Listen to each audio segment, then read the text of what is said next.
जय श्री कृष्णा। जय माता की। रात के अंधेरे में जब चारों तरफ सन्नाटा होता है और आपको ऐसा महसूस होता है कि कोई अदृश्य शक्ति आपको घेर रही है, तब एक ही शक्ति है जो आपको हर डर, हर संकट, हर बुरी नजर से बचा सकती है।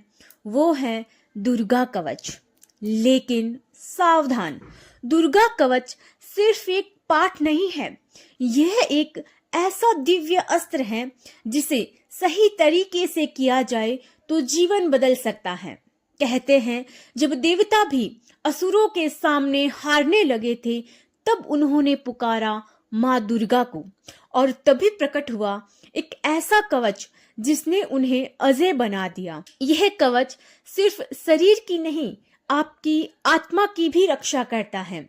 जब आप सच्चे मन से दुर्गा कवच का पाठ करते हैं या सुनते हैं, तो आपके चारों ओर एक अदृश्य शक्ति जागती है जो हर बुरी नजर, हर टोटका, हर नकारात्मक ऊर्जा को आपसे दूर फेंक देती है। यह कवच आपको सिर्फ बचाता नहीं, बल्कि आपको इतना मजबूत बना देता है कि कोई भी शक्ति आपको झुका नहीं सकती। तो आइए शुरू करते हैं देवी कवच, दुर्गा कवच। जय माता दी। ओम चंडिका देवी को नमस्कार। मार्कंडेय जी ने कहा, हे पितामह, जो इस संसार में परम गोपनीय तथा मनुष्यों की सब प्रकार से रक्षा करने वाला है, और जो अब तक आपने दूसरे किसी के सामने प्रकट नहीं किया हो, ऐसा कोई साधन मुझे बताइए।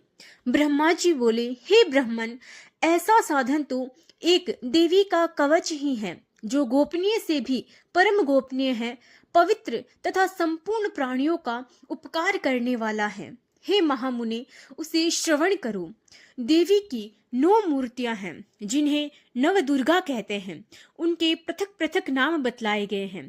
प्रथम नाम शैलपुत्री है, दूसरी मूर्ति का नाम ब्रह्मचारिणी है, तीसरी स्वरूप चंद्रघटा के नाम से प्रसिद्ध है, चौथी मूर्ति को कुष्मांडा कहते हैं, पांचवी दुर्गा का नाम स्कंद माता है, देवी के छठे स्वरूप को कात्यायनी कहते हैं, सातवां कालरात्रि और आठवां स्वरूप महागौरी के नाम से प्रसिद्ध है।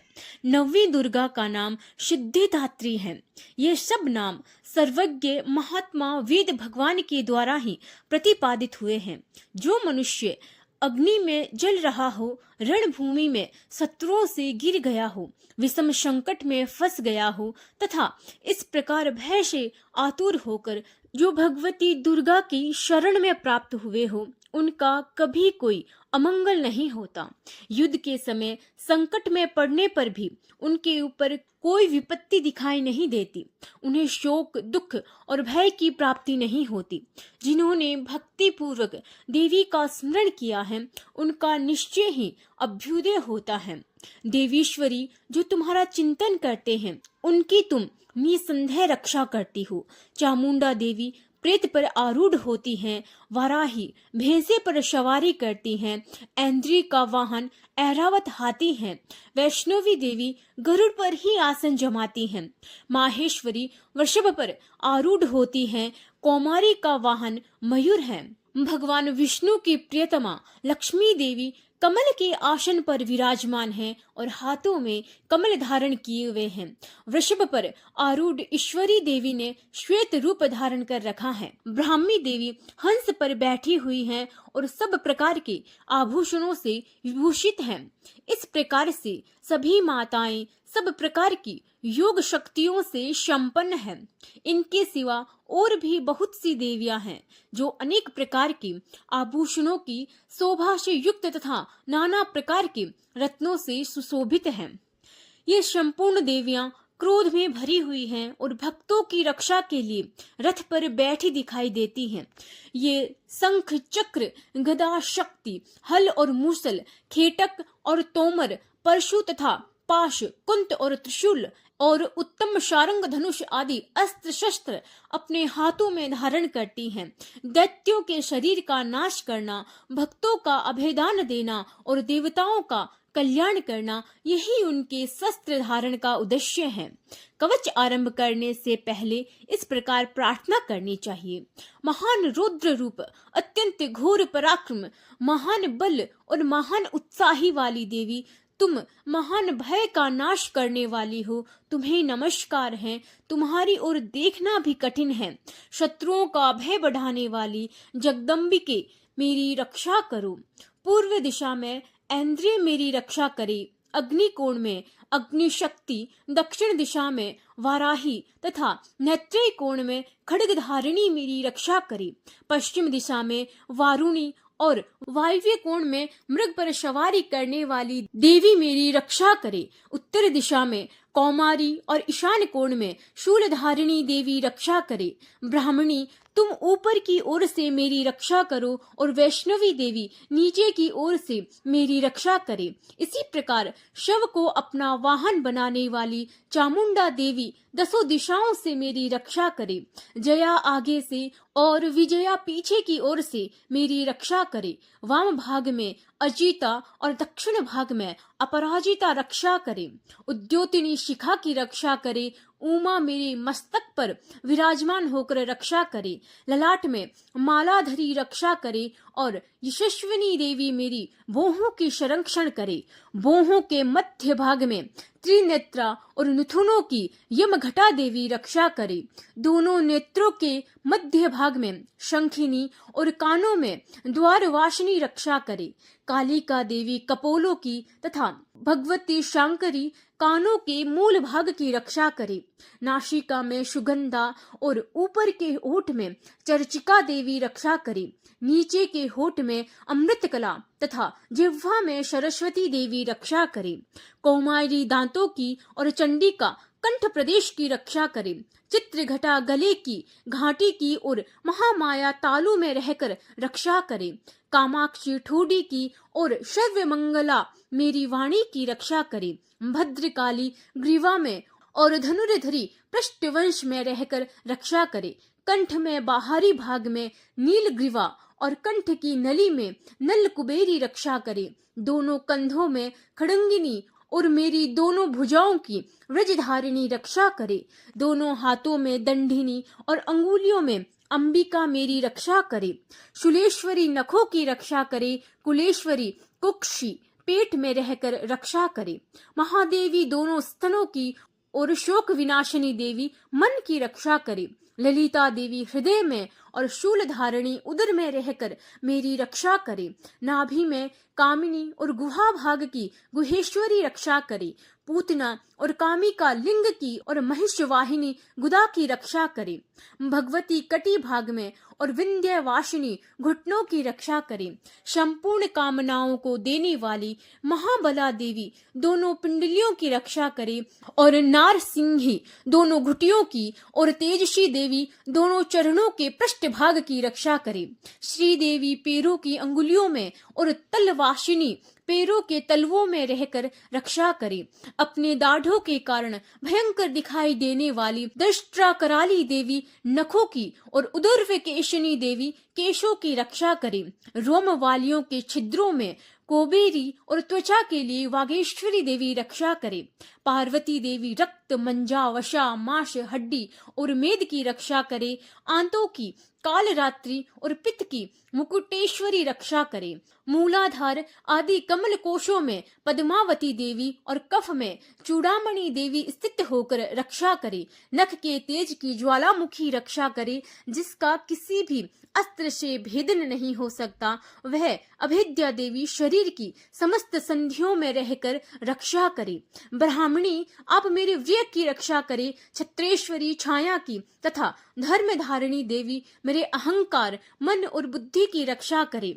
हाथ में वज्र धारण करने वाली वज्र हस्ता देवी मेरे प्राण, अपान, व्यान, उदान और सम्मान वायु की रक्षा करे।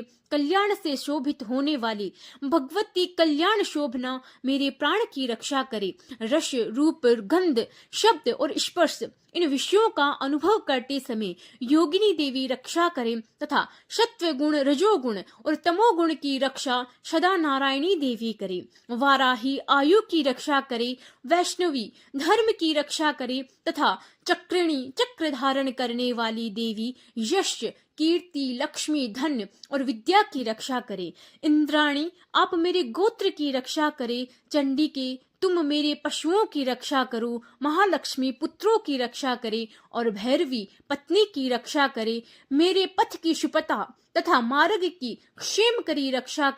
राजा के दरबार में महालक्ष्मी रक्षा करे तथा सब और व्याप्त रहने वाली विजया देवी संपूर्ण भय से मेरी रक्षा करे। देवी, जो स्थान कवच में नहीं कहा गया है अतएव रक्षा से रहित है, वह सब तुम्हारे द्वारा सुरक्षित हो, क्योंकि तुम विजयशालिनी और पापनाशिनी हो।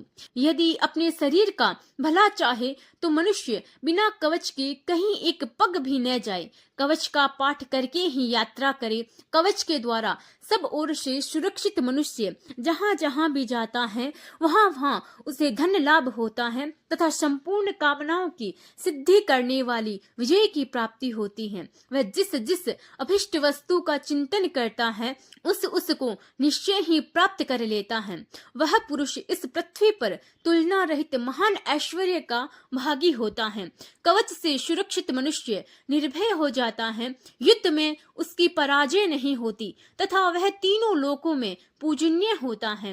देवी का यह कवच देवताओं के लिए भी दुर्लभ है। जो प्रतिदिन नियम पूर्वक तीनों संध्याओं के समय श्रद्धा के साथ इसका पाठ करता है उसे देवी कला प्राप्त होती है तथा वह तीनों लोकों में कहीं भी पराजित नहीं होता। इतना ही नहीं, वह अपमृत्यु से रहित हो 100 से भी अधिक वर्षों तक जीवित रहता है। मकरी, चेचक और कोढ़ आदि उसकी संपूर्ण व्याधियां नष्ट हो जाती हैं। कनेर, भांग, अफीम, धतूरे आदि का स्थावर विष, सांप और बिच्छू आदि के काटने से चढ़ा हुआ जंगम विष तथा अहिफेन और तेल के संयोग आदि से बनने वाला कृत्रिम विष भी, ये सभी प्रकार के विष दूर हो जाते हैं। उनका कोई भी असर नहीं होता। इस पृथ्वी पर मारण, मोहन आदि जितने अभिचारिक प्रयोग होते हैं तथा इस प्रकार के जितने मंत्र यंत्र होते हैं वह सब इस कवच को हृदय में धारण कर लेने पर उस मनुष्य को देखते ही नष्ट हो जाते हैं। ये ही नहीं, पृथ्वी पर विचरने वाले ग्राम देवता, आकाशचारी देव विशेष, जल के संबंध में प्रकट होने वाले गण, उपदेश मात्र से सिद्ध होने वाले निम्न कोटि के देवता, अपने जन्म के साथ प्रकट होने वाले देवता, कुल देवता, माला, कंठमाला आदि, डाकिनी, शाकिनी, अंतरिक्ष में विचरण करने वाले अत्यंत बलवंत भयानक डाकिनियां, ग्रह, भूत, पिशाच, यक्ष, गंधर्व, राक्षस, ब्रह्म राक्षस, बेताल, कुष्मांड और भैरव आदि अनिष्टकारक देवता भी हृदय में कवच धारण किए रहने पर उस मनुष्य को देखते ही भाग जाते हैं। कवचधारी पुरुष को राजा से सम्मान वृद्धि प्राप्त होती है। यह कवच मनुष्य के तेज की वृद्धि करने वाला और उत्तम है। कवच का पाठ करने वाला पुरुष अपनी कीर्ति से विभूषित भूतल पर अपने सुयश के साथ साथ वृद्धि को प्राप्त होता है। जो पहले कवच का पाठ करके उसके बाद सप्तसती चंडी का पाठ करता है, उसके जब तक वन, पर्वत और काननों सहित यह पृथ्वी टिकी रहती है तब तक यहाँ पुत्र, पौत्र आदि संतान परंपरा बनी रहती है। फिर देह का अंत होने पर वह पुरुष भगवती महामाया के प्रसाद से उस नित्य परम पद को प्राप्त होता है जो देवताओं के लिए भी दुर्लभ है। वह सुंदर दिव्य रूप धारण करता और कल्याण में शिव के साथ आनंद का भागी होता है। जय माता दी, जय माँ दुर्गा।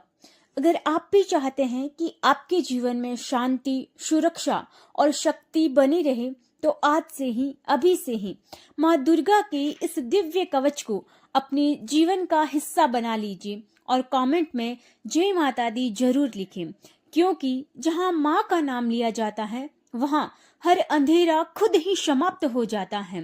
जय माता दी, जय माँ दुर्गा। और एक बात और, तो जो लोग कहते हैं कि महिलाएं इसका पाठ नहीं कर सकती तो वो भूल जाते हैं कि माँ दुर्गा खुद नारी शक्ति का स्वरूप है। इसीलिए हर महिला को ये अधिकार है कि वो भी इस दिव्य कवच को अपनाए और अपनी शक्ति को पहचाने। जय माता दी। अगर आपको ये वीडियो अच्छा लगा हो तो इसे लाइक, शेयर एंड सब्सक्राइब जरूर करें। धन्यवाद।